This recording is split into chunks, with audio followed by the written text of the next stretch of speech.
You can grab it. Yeah. Hello, everyone. I am so very happy to be here with each one of you. It's me and Alia English, my friend, my assistant, also a keto a carnivore coach. And I am here, we are here because our intention is to help you reverse your fat, the fats in your body that are detrimental and that are damaging your health. Yes, we have fats in our body that are beneficial, but we also have fats in our body that are damaging our health. So it's not only about losing weight, it's mainly about reversing disease while you are losing weight. Reversing disease by getting rid of your visceral fat, which is the fat we have in the abdominal cavity, in your belly, reversing the fat surrounding your heart, which is the epicardial adipose tissue, and reversing the fat in your liver, reversing the fat in your muscles, because building health is getting more energy, it's getting more vitality, it's getting stronger, it's getting more functional and independent. So I am Dr. Ana Rosa. I am known by Ana Rosa Gratitude because of my life.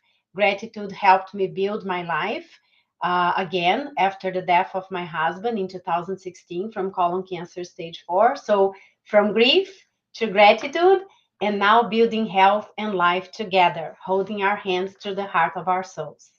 I am a radiologist, a medical doctor with a doctor degree in imaging and science. And I am here together with Alia to build a revolution for health, a revolution for life, a revolution for you. So, yes, Alia, welcome, my dear. Hi, welcome. Welcome everyone who is watching this. I'd like to thank you all for joining and thank you, Dr. Anna, for giving me the opportunity to do this.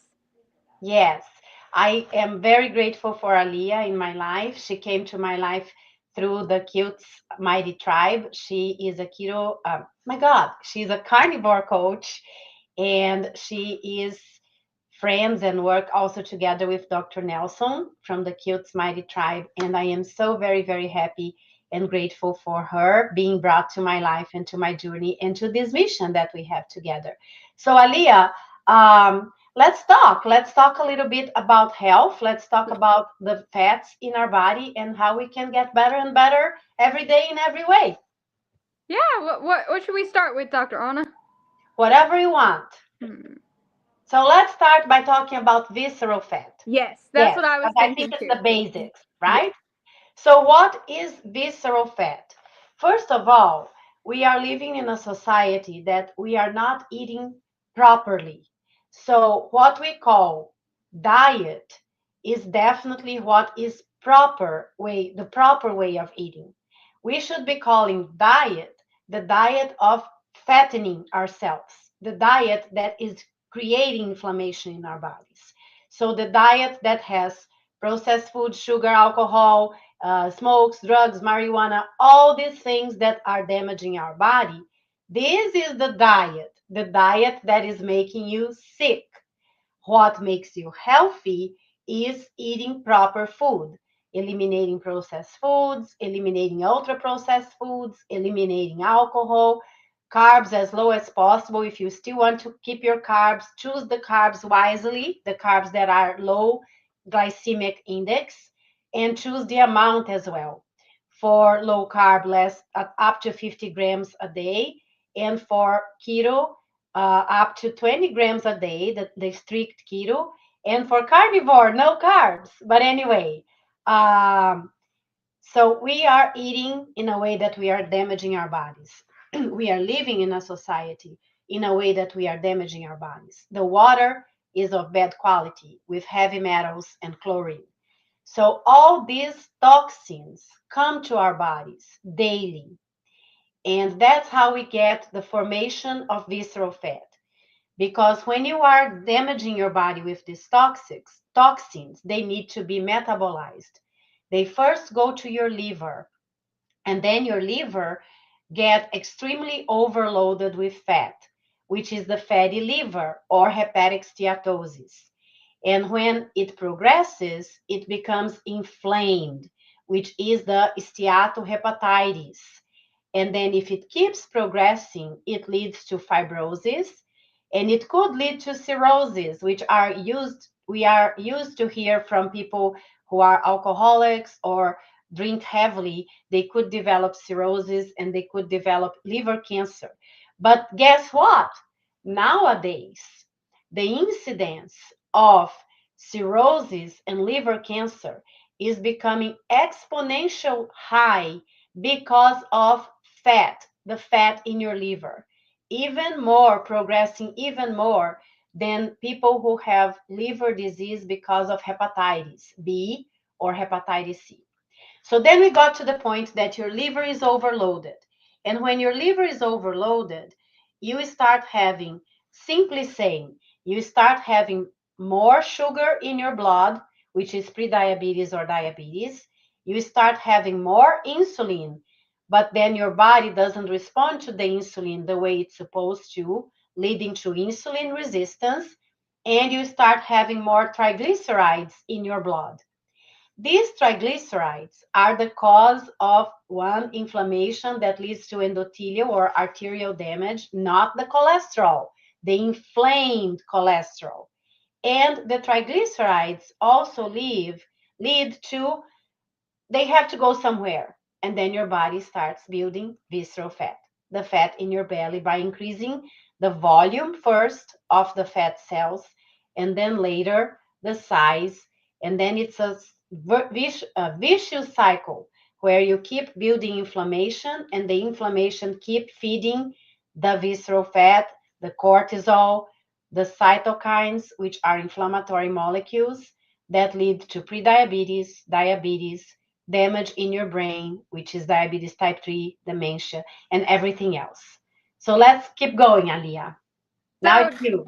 Dr. Anna, I do have a question for you, but I do know the answer myself.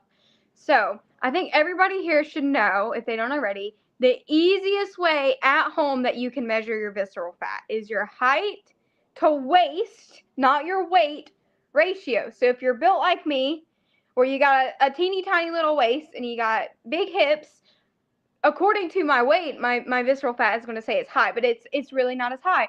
So that's why we take our waist measurement, because our visceral organs are on our stomach. So, anything to add? Absolutely. You explained it really well. It's called the waist to height circumference, right? So people, like you explained well, people are used to check the BMI. The BMI is the weight and the height, which is flawed because the BMI could say that you are normal when your weight is not very heavy. However, when you do the MRI, you could be thin outside, thin inside and fat outside, right? The TOFIs.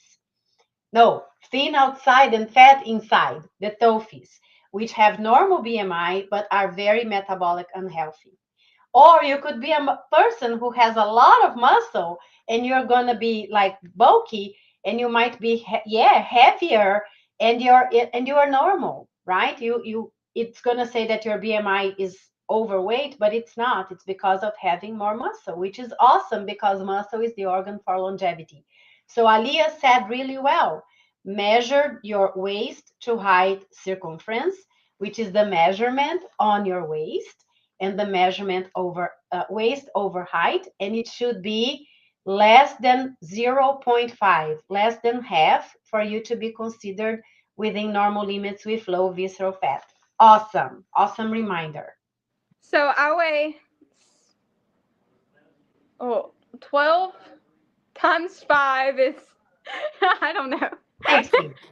60 plus, I weigh 63 inches and around my waist is 31. So yeah, Yep. So you yay! are at less than zero point 0.5. Awesome. Yes, amazing. So another way, and this is a very good measurement, because the waist to height circumference is for free, and you just have to have a tape measure, and you could do it like every week if you want, or every other week, for you not to become paranoid. And then you can forget completely the scale. You can use the scale just if you want, but you are not going to be a slave of the scale, which is not a very good measurement because it varies throughout the day. It varies throughout your cycle, your menstrual cycle. It varies if you are more hydrated or not.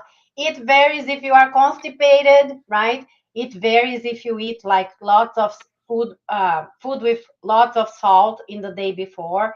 So again, the non-scale victory is your waist to height measurements. Yes, yes. And that's a very good measurement that you could use frequently, right? So then we got to the visceral fat and we get to the inflammation and we get to the inflammation damaging your arteries, the flow that goes to your brain, and you get to inflammation in your brain, which leads to dementia, different types of dementia. It could be vascular dementia from small vessel ischemic disease, the arteries being damaged, or it could be Alzheimer's dementia from deposit of abnormal protein. And then you have the fat surrounding your heart, which is also a very detrimental fat that leads to heart attack, that leads to coronary artery disease, which everybody loves talking about the calcium scoring, right? That leads to coronary artery disease. And then you have the fat in your belly, which is the visceral fat, and you have the fat in your muscles.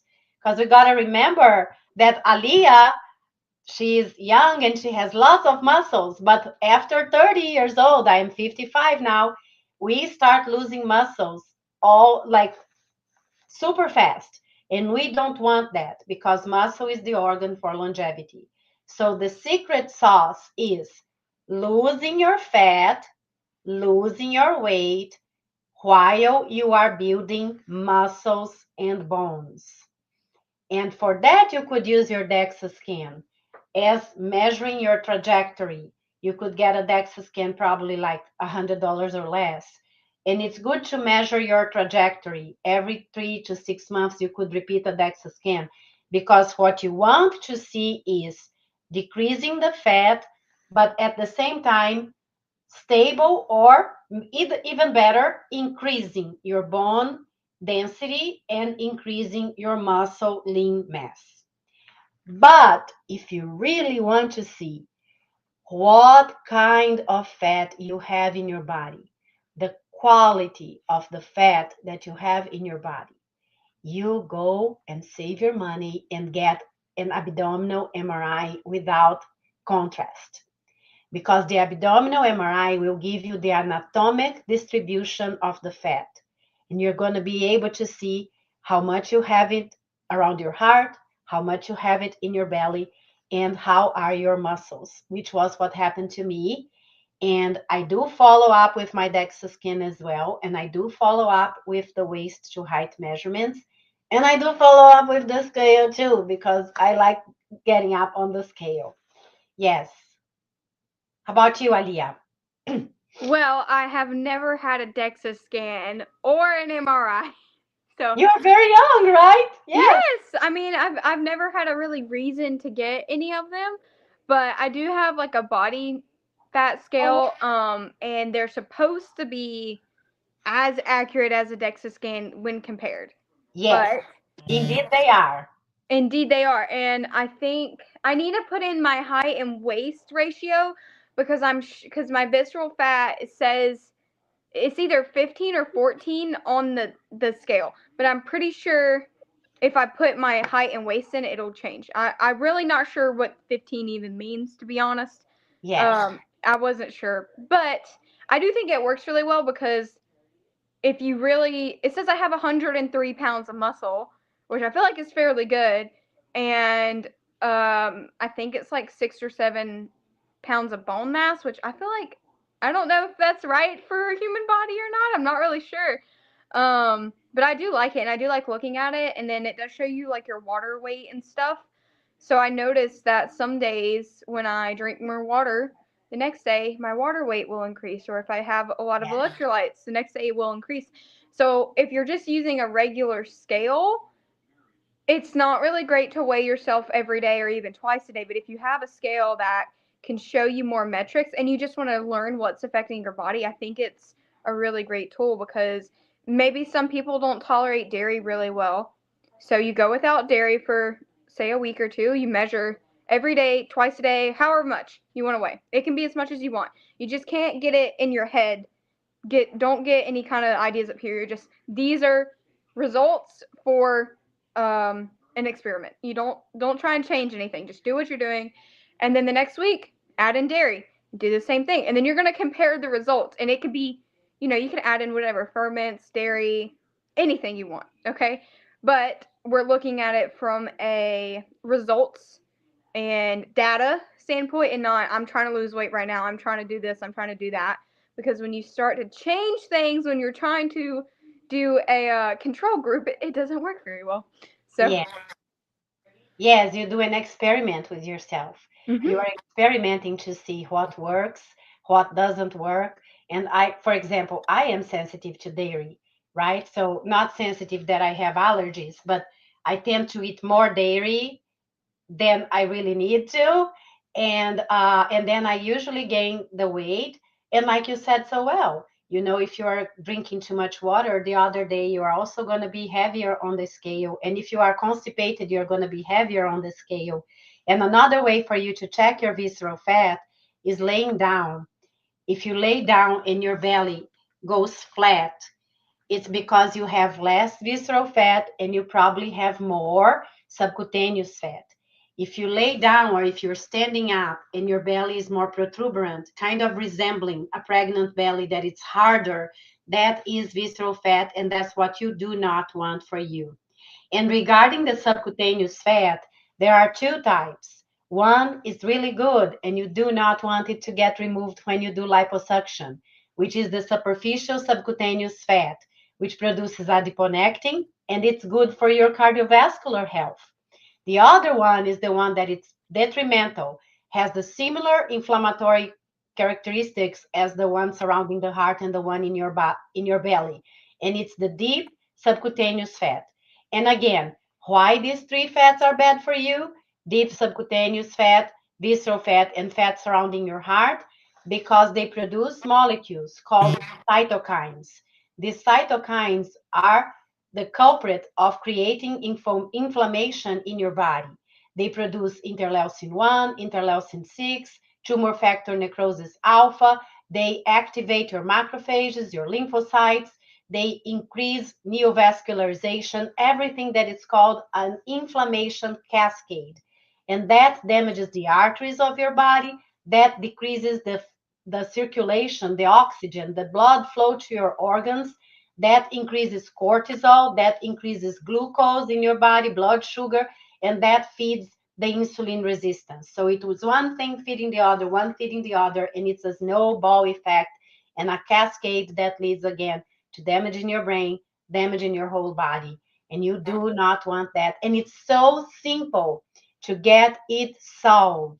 It's simple, it's easy, and many things are free, and you just have to put the action working on your mindset, which we do together in our program, working on your mindset to building sustainable success, shifting your identity, standing up on the wholeness you have in your heart. Because it's simple. First, you start organizing your pantry. And what do we have to eliminate? the carbs, the sugars, Yes. the processed. Yes. So we eliminate all processed foods, we eliminate alcohol, we eliminate drugs, we eliminate marijuana. Yes, it might be fun, but it's damaging your brain, it's damaging your mitochondria, it's damaging your energy. We eliminate cigarette, we eliminate vape, which could cause damage to your lung that it's really serious. We eliminate carbs, we eliminate sugar, we eliminate vegetable oils, seeds. We simply go out there in our house to the pantry and we clean everything that is killing you. Because you know what? The visceral fat that you have in your body is working against you 24/7. 24/7. Yes. 7 days a week, all the days of the month, 365 days of the week, the year. It does not matter if you're sleeping, if you are on vacation, if you are swimming, running. It doesn't matter if you're having sex and having fun. Your visceral fat is damaging your body 24/7. Yes. So do not be sad if you are throwing away some of your food or if you are giving away. Do not feel sad. You are investing in your health. You want good quality of food. You want grass fed, grass finished meat, eggs of good quality, butter, yes, butter, lard, ghee. You do not want milk. You could have fermented milk, raw milk, natural yogurt without sugar, without flavor as garnish. And you should also pay attention to the health of your gut, your microbiome. And for that, you get fermented foods as garnish, as mustard, as something that it's not the real food, but it's going to be helping your gut microbiome. And the gut microbiome is connected to your brain through the vagus nerve and calms you down or makes you even sicker with Mhm. more inflammation. Aliyah, how about fasting? Okay, so actually, now is the time to talk about this because Primal Pod asked a question or made a comment. He said during puberty you should sacrifice slash pause weight loss for proper development. So I will, and also Juliet Eden said hi. So I'm gonna say hi back, but then I'm gonna say my take on this because I, okay, so what? I stopped growing when I was 12. I was 5 foot tall. Now I started carnivore when I was 15. So I had like a 3 year 3 to 4 year growth stall, right? I was stuck at 5 foot. I started carnivore. I didn't grow. Then I incorporated intermittent fasting, and I shot up in height and my feet grew. You want to know why? Because when you are fasting, your body is producing more human growth hormone, and as a teen, as somebody whose bones have not fully fused, that human growth hormone can actually cause you to grow quite a lot. And I don't think if you're I think if you're insanely obese, or what's the word? What do you call it? Uh, if you're really obese, Morbid, morbid obese. morbidly obese, then I think weight loss should be your first priority because you are stressing your bones out. You have visceral fat. Your body is not healthy enough and producing more human growth hormone. It will make you taller and help the weight distribute, but human growth hormone can also put on a little bit extra fat. So it's a lot that you're gonna have to understand about fasting for your body. But fasting is really good for your Can I say metabolism. something just 1 second? Yes. I love what you said about growth, but not really. I'm not gonna, she's gonna talk about the fasting. But what I want to say to you, who is a teenager or a child, you start building your heart attack at 40, Yeah. when you are 20, when you Yes. are 30, when you are younger, you know so, and we have cases that we are observing of children that are eating so bad with junk food, McDonald's, mac and cheese, and all these carbs, and they already have a lot of visceral fat. And visceral fat, it doesn't matter if you are 3, 7, 10, 12, or 80, you are producing inflammation in your body Mhm. 24/7. You are increasing your cortisol, you are increasing your blood sugar, you are increasing the chances of getting dementia earlier. You get the first symptom of dementia when you are 60. You started building dementia in your body 15 to 20 years before. So when you were 30, exactly. So Alia said about the growth hormone.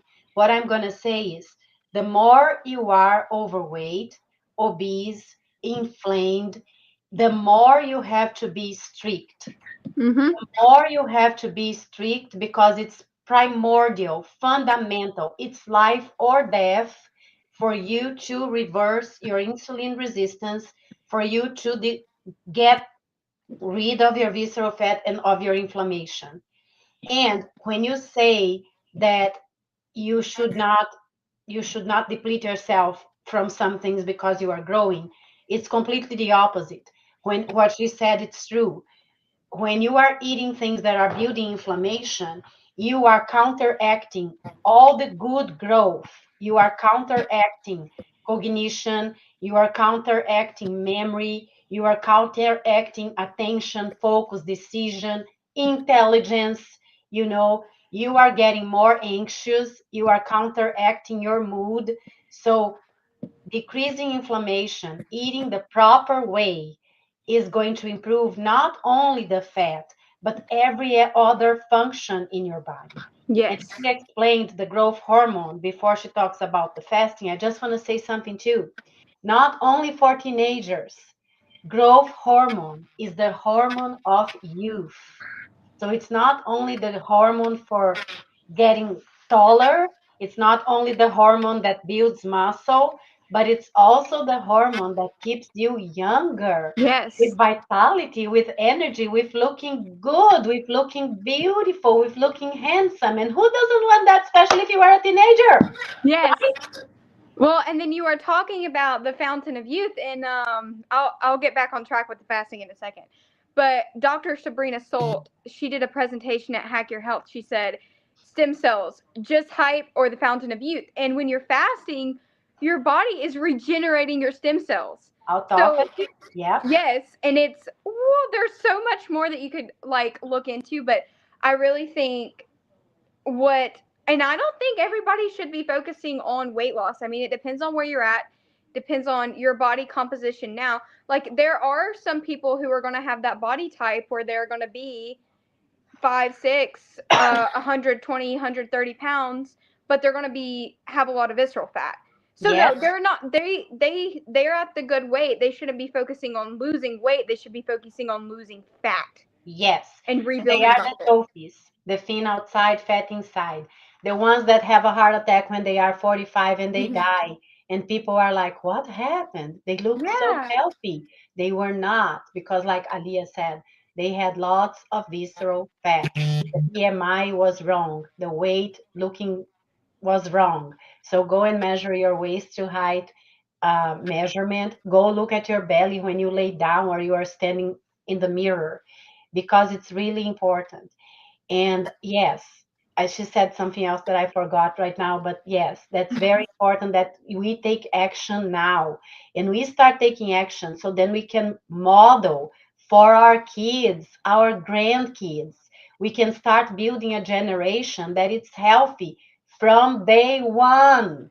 Yes, from day one. I think it's what, oh, yes, the fasting for autophagy and the fasting for building new cells that are healthier.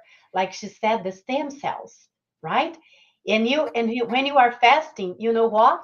You are also starving, killing the cells that are sick, that are malfunctioning, cells that build autoimmune disease, cells that build cancer. You are cleaning your brain, decreasing your chances of dementia. So you want that. You want that for you and for your loved ones. Hmm. Let's keep going, Aliyah. Well, Primal I don't Pause know made how another. many minutes we are going to be talking. We are already at 28. And Yes. we probably should wrap up soon. You can wrap Okay. up for now with us. You can be the wrapping up person. And keep here with us. We are going to meet every Sunday more or less on this timing, or we're going to let you guys know when we are meeting because we're going to be talking about all this. We're Yeah. going to be talking about MRI, we're going to be talking about BMI, we're going to be talking about TOFIs, and we're going to be talking about the strategies. Hmm. For now, the strategy we are giving you is fasting. It's Yes. for free, and you're even going to save money because you're not going to be buying junk food. Yeah. Well, he made one You more can talk comment in about this one. fasting. I completely agree with this one. He said, "What I mean is during puberty, you should consume a lot of raw dairy, even if it slows down your weight loss. I did this for a year, grew 11 centimeters, and lost fat after." And there is actually a lot of evidence that people at adolescents who consume a large amount of raw dairy, raw cheese, will actually end up being taller. And if you look at like Icelandic people, Norwegian people who have, or I may be wrong by the region, but you up there who consume a lot of raw dairy, they do have taller height, and that is because raw dairy is high in calcium, it's high in growth hormones, but I don't think if it dairy is also inflammatory. So you gotta know your body. Like how Very far much. have you destroyed your body to where this itsy bit of inflammation is really going to bother you? For some people, it can make them break out in eczema all over their body. For people like me, I mean, if I drink half a quart of heavy cream a day and that's all that I eat, that is when I will drop the most weight. So I would it say the just, you best have to know. I would say the best thing is definitely knowing your body, experimenting. And if you definitely have lots of inflammation to reverse, the less dairy, the better. What you are going to do is you are going to use the dairy as a garnish. You're Hmm. going to have your meal with meat and eggs, right? You're going to have your meal with butter. You're going to have your meal with fermented food as garnish. And the dairy is going to come as garnish as well. And Yes. be mindful of the dairy that you are buying. You should buy dairy that is like the raw dairy or the fermented dairy or the cheeses that are fermented thing or the yogurt that doesn't have like anything that is a natural yogurt doesn't have sugar or anything else. Yeah. Yeah. Oh, and he also asked what your opinion was on eating raw meat.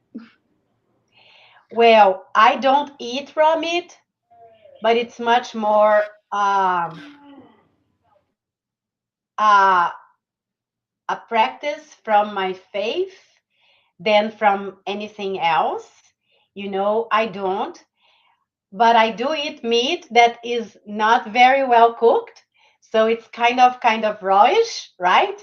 But I don't eat raw meat. I don't even eat raw fish, raw salmon or that people because I just don't like very much. And as a doctor, I have seen, especially in Brazil, not here, so again, different regions, but I have seen in Brazil uh, different diseases that are not very fun to have and could damage your brain that are caused by eating raw meat that is not of good quality. So I would say, and there are some people who eat raw fish and it could have some kind of bacteria as well that could lead you to having a, a flesh eating disease that it's really really hard to fix and you could die from that. So again, as a doctor, I don't do it. I don't condemn anyone. Again, like Alia said, you do you build your health and but I believe that I can get the same benefits from the meat by eating it the way I like it cooked. And I do like um, what Sean shows and you showed, like if you have raw liver and it's frozen, I don't like the smell, I don't like the taste, but if it's frozen, you can kind of have it and help you with the with your health as well. Yes, and what I do is I go to Sprouts and I get the raw grass-fed finished liver, and I just stick it in the take it out the freezer, let it defrost just a teensy bit. I'll take a bite, put it back in the bag, put it in the freezer. And I don't eat liver very often, and I don't think you really need to, because like there are certain influencers on this diet, carnivore, animal based, who ate way too much raw liver and they were experiencing a lot of problems and they Yeah. went around saying that carnivore was awful because like vitamin A toxicity.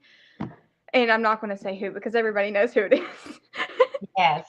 Yes, but anyway, everything is learning. So medicine works like that. You weigh the benefits and you weigh the risks. That's how we do medicine, Yeah. right? And medicine is always like that. We learn the general and the details, but we have to learn, or we get to learn, that each person is a different situation. So, because I study diabetes type 2 as general, it doesn't mean that a patient with diabetes type 2 that comes to me is equal to all the other 100. He or she is not. So, that's how we learn in life, like for health, for grief, for your journey. It's not about, it's you. You are experimenting with you. You're going to see what kind of fasting works better, and you're going to extend without feeling sick, and then you're going to see what kinds of food help you better and what kinds of food make you stall. And you're going to see like how is your window of sleep better. So always experimenting. You are your N of one experiment. And then you get all the knowledge that you have and tailor it uniquely to you because you are unique. You are unique. Your fingerprints are only yours. So that's why you need to be doing what is unique for you. And then you get results at my age, and you get results at Alia's age, and we get results together. Is there anything else we should talk about, Dr. Anna? I don't know. You want to talk about something else, or you want to give something that we're going to talk next? Because it's Well, 35 minutes. I don't want people to feel that they are, yeah. Dr. Anna, Juliet Edens said she doesn't eat any cheese or dairy as a carnivore. We've talked about this before. I told her she should get some raw kefir, but she is wondering if she should add it in. She doesn't like yogurt. Okay, Juliet? Yes. Juliet, again, you do you. You know, the carnivore diet or the low carb diet or keto diet, you know all that is good for you, and you know everything that is not good. So you don't want vegetable oils, you don't want seeds, you don't want you don't want processed foods, you don't want very much carbs, or you just want low glycemic index carbs. But in the carnivore diet or any other diet that you are doing, that is the proper way of eating, not a diet. You do you. You Mm-hmm. experiment. If you don't like dairy, or if dairy makes you feel more inflamed, why are you going to do it just because I'm telling you to do it? You know, you're going to choose what works best for you, because you need to make the sustainable success comes from making whatever you are building in your life fun, easy, joyful, enjoyable. Yeah. Repetition, repetition, commitment, consistency. Repetition is already boring. So you should choose to repeat what works best for you. So if you want to try dairy, go for it, but start small and again, as a garnish, not as a meal. And choose what you like. Choose the fermented cheeses. There are blue cheeses. There are cheeses that are really good. And if you don't like yogurt, awesome. Maybe you could try kefir or kefir, which is the fermented milk. No flavor, no sugar. But again, if you are doing great with eggs and meat, my grandma used to say, if you are winning the game, why are you going to change your players? If you are winning the game, Juliet, keep doing what you're doing because it's fun, it's easy, it's joyful and enjoyable. Oh, and then Primal Pod added, he said he helped heal his eyesight by eating raw liver every day. And I think if you have bad eyesight, you need extra vitamin A. That works. And I was at the conference, Dr. Eric Berg was talking about vitamin D megadosing. So these people are taking like 10 to 20,000 units a day of Yes. vitamin D. And that's because there has been a point where we sit inside all day, stare at these blue lights, and don't get any real light. And when your body's so damaged, you do in a sense need to shock your system. And some that works for some people, doesn't work for others. You know, we've been put in a place where our bodies have been exposed to so much and so damaged that there is no one size fits all cure. Yes. And that's really good that you talked about vitamin D3 because, first of all, there is a study from Mayo Clinic that says that 20,000 units of vitamin D3 could protect you against colon cancer. Yes, he was talking about that. Vitamin D3 is not a vitamin only. It's a hormone. It's the raw material that your body uses to produce other stuff that it's very important. Vitamin D3 should not be used alone. Vitamin D3 should be taken together with K2 and with magnesium. The three of them interact synergically and protect against building plaques in your arteries. Vitamin D3 gives you energy. Vitamin D3 boosts your mental mood. Vitamin D3 improves your memory.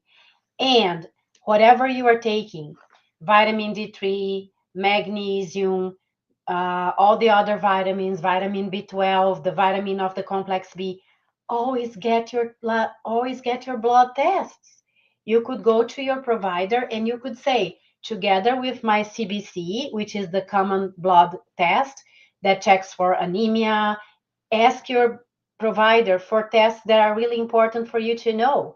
For example, vitamin B12, vitamin D3, your levels of magnesium, because all of us, the majority of us, are very depleted. We are way far from the normal dose or the dose that our bodies need, and also check for inflammatory markers. You could check homocysteine, you could check hypersensitivity CRP, you could check like your blood sugar, your insulin while you're fasting, which is so important. So, yes, vitamin D3, if you want to Google and if you want to research, there is a Mayo Clinic paper, and it's not recent. It's a Mayo Clinic, it's more than 10 years. It has been proven that a higher dose of vitamin D3, around 10 to 20,000 units daily, it's beneficial for protecting you against cancer. I think we're good, Yeah, right? I think Anything else? we covered a lot today. We'll have to schedule another one and let you guys know. For Yes. sure. And experiment with fasting. That's Yes. our tip for today. Experiment with fasting. And start slow, because I promise you, if you unless you've been like priming for a while, which is where you just eat like, I don't know, when I was doing it, I was eating 3 to 5,000 calories a day, which is a lot. When I went into a fast, it was easy, and I was dry fasting more, say, which is where you don't drink water. I did have a little bit of water, but I was not drinking as much as I should have. And then once I started to kind of get a headache and get the fast heart rate, I started drinking water. But I don't know why, but I find it easier to fast when I'm not drinking so much water, and I don't know if that's a good or a bad thing, but it's my experience with it. So but I started out slow. I started out with a 12-hour fasting window, then I went to 16, then I went to 18, then I went to 20, then I went to OMAD, and then I kind of jumped between OMAD and too mad. And you got to eat enough. You can't just totally not eat, but you also have to, if I'm doing a 48-hour fast every week, I know the days that I am eating, I need to be eating more. So Yes. you just got to understand it. Yes. So, like she said, start slowly. Start 12 hours, use your window of sleep as a leverage, right? If you eat at 6 p.m. and you sleep until 6 a.m., you are already at 12 hours, right? So Mhm. then you can go to 16, you can go to 18, you can go to 24. Be mindful that your body is going to scream at you with cortisol around 24 and 36, because at 36, that's when autophagy really kicks in. And when you are fasting, listen to your body. It's really important that you pay attention to your body to not feel sick, because if you feel sick, it's not fun, it's not easy, it's not joyful, it's not enjoyable. You're going to give up, and you are producing cortisol. So you're Yeah. shooting your feet. So what you want to do is pay attention to your body. I'm feeling hungry. It could be just my body reacting, but go Mhm. there, your microbiome reacting. Go and drink your water with your electrolytes and see if you get better, because it could be just that you are thirsty. And then you're feeling hungry. No, go drink your water and see if it's just being thirsty. Go for a walk. It goes away. The hunger pains go away around 15 to 20 minutes. So hang in there and see if it goes away.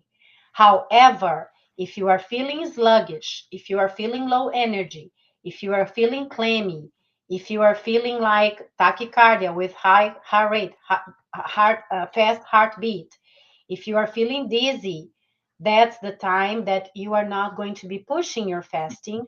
You're going to interrupt, you're going to honor your body, you're going to eat, and then next time you can try it again. You can try extending it again.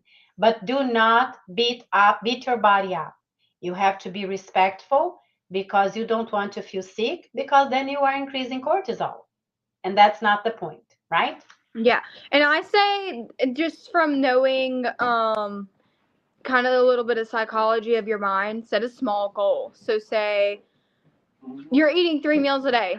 Today I'm only going to eat two. Do something achievable, so that when you complete it, you get that great dopamine response in your brain. You feel good about yourself. You have the confidence to say that when you go longer, maybe do one meal, obviously make a bigger meal. When you do one meal, or when you do 16-8, or when you do 24, 20 to 4, that you feel confident in yourself, that you know you're not going to break your promise to yourself, and that you're going to go through with it, because it is a very bad idea to have never fasted in your life and then jump straight into a 72-hour fast, Yes, because you're going to want to give up, and you don't have the confidence in yourself to push through when the hunger comes. um, and yeah, also a tip for fasting, and this doesn't work for everyone, but I know a lot of people who this works really well for, and this is what I do personally. I wake up in the morning and I eat, and then I don't eat. I don't eat the rest of the day, unless I'm like feeling bad or something. Maybe I will. I give myself like 3 to 4 hours. If I'm hungry again in 3 to 4 hours, then I know I need to eat more. If the hunger comes later, I don't need to eat again. And then maybe around like 8 p.m., I'm like, I'm kind of hungry. But that is actually just your body telling you you're tired. So you go to sleep and you tell yourself, I can make it till tomorrow morning. I can make it till tomorrow morning. And then when tomorrow morning comes, sometimes I wake up and I'm not hungry. And then I can fast that whole day too. I just got to tell myself I can make it till tomorrow morning. yes, And for some people, maybe they wake up in the morning and they're like, okay, I can make it till dinner time. And they put their meals at dinner time. I mean, it is better to eat before sunset. It's better for your insulin, especially because you can get up and walk, and you're not going to have this like giant load of insulin your body doesn't know anything to do with. So I do recommend doing it earlier in the day, but it really is good to have kind of just like a fallback. Like when you're first starting carnivore, a lot of people are going to think, I can never have Chick-fil-A milkshakes ever again in my life. So you know what they do? They go buy 5 Chick-fil-A milkshakes and drink them all. And what you need to tell yourself is, one day I can have them, but that day is not today. And you're basically just doing this. And then once you build up your confidence that you can say, I can say no, I can trust myself, that is when you will really be able to do some really big accomplishments with your life. yes, absolutely. That's how you build sustainable success. Repeating what is important, defining what is important for you. Is the milkshake more important than the health of your brain? Is the milkshake more important than your liver getting fatty? Is your milkshake more important than having vitality and energy? So then you define what is important and you build your roadmap Mhm. and you select the next small step. It's cleaning my pantry. The next small step is waking up at 6 and extending your breakfast to 10 a.m. Then you already got to 16 hours of fasting. It's not pushing hard because that's stupid. You're going to feel sick and you're going to give up.